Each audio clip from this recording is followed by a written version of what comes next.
এবারে ৫১তম বর্ষে পদার্পণ করেছে। দিনটি ছিল ১২ই জুন ২০২৫।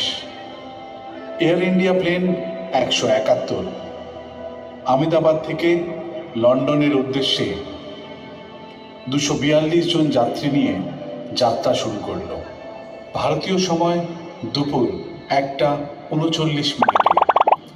চারিদিকের আকাশ ছিল নিস্তরঙ্গ এবং শান্ত।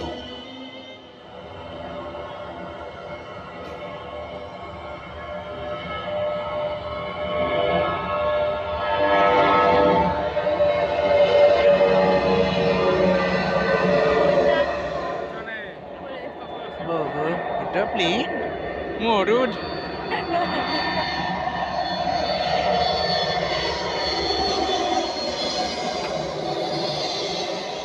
কিন্তু হঠাৎই বেদনার মেঘ ঘনিয়ে এল। আহমেদাবাদের খুব কাছে প্লেনটি ওড়ার ৩২ সেকেন্ড পরেই একটি আবাসিক এলাকায় ভেঙে পড়ল।